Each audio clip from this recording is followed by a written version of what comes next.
A day after delivering his new Iraq strategy in a primetime address, President Bush is hitting the road, doing his best to sell that plan. Key members of his administration are also on Capitol Hill today defending the plan with the new Democrat-controlled Congress.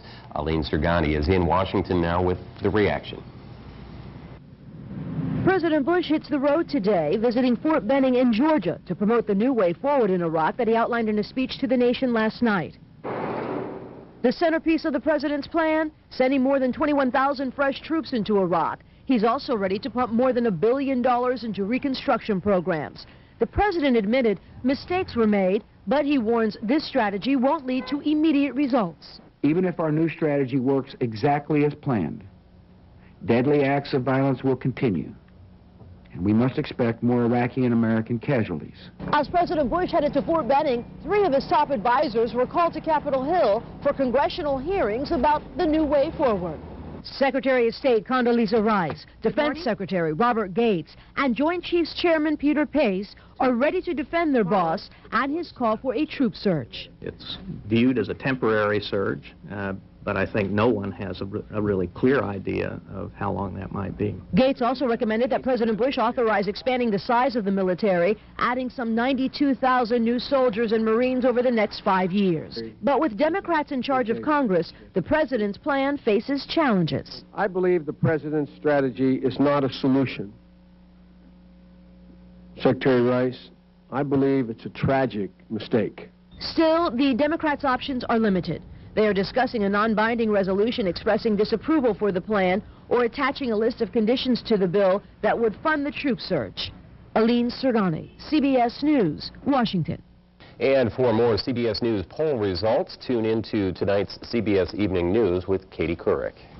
A McCutcheon High School graduate expects to be sent into Baghdad as part of the president's proposed troop increase. 20-year-old Andrew Stalker is currently stationed in Kuwait. As L8 McInnes reports, Stalker's family is happy the president plans to change his war strategy. To allow more Iraqis to re-enter their nation's political life. Jim Stalker watches President Bush outline his new strategy as Stalker's son Andrew awaits the day he'll enter Baghdad with the 82nd Airborne Division. The armed forces of the United States. Jim Stalker, who did not support the Iraq invasion in 2003, hopes the president's new plan will be successful. Since, of course, my son's going there, too, I say take everybody with you. Go in with as many people as you can put in there, and then do it, and do the job right, and secure the area, and keep it secured. In addition to the U.S. Armed Forces, Stalker wants to see the Iraqi people and their government do their part in securing their country. They end their sectarian violence, and they end the roadside bombings and things like that endanger everybody. Stalker says if the Iraqis do not uphold their end of the bargain, he would support a complete withdrawal of U.S. troops. Elliot McInnes, News Channel 18.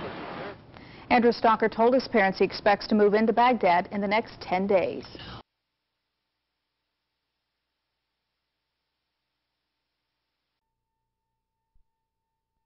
The Iraq war veteran is hoping the president's change in strategy for Iraq will be more effective than the initial invasion of that country was.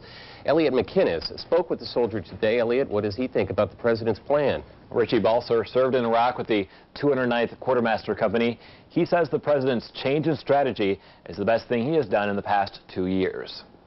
But we do need to make something now, and it needs to be a drastic action. Some of the president's critics say the 21,000 additional troops he is calling for are not enough to make a difference. Balser says it's difficult for him to see the big picture at this time, but he believes the troop increase may work. If we concentrate on the 3 major areas, such as Baghdad being the biggest one, I think 20,000 would be pretty close to enough. Definitely with the 3rd ID and 82nd being part of that. McCutcheon High School graduate Andrew Stalker is a member of the 82nd Airborne Division. The 20-year-old is in Kuwait. Within days, his family expects him to move into Baghdad as part of the troop increase. Since, of course, my son's going there, too, I say take everybody with you. Go in with as many people as you can put in there, and then do it, and do the job right, and secure the area, and keep it secured. Balser is happy to hear the president say the American commitment is not open-ended. I just think that the Iraqi government's going to have to be patient with that and understand that they're going to have to rely on themselves a little more than the U.S. helping them out as much as they are.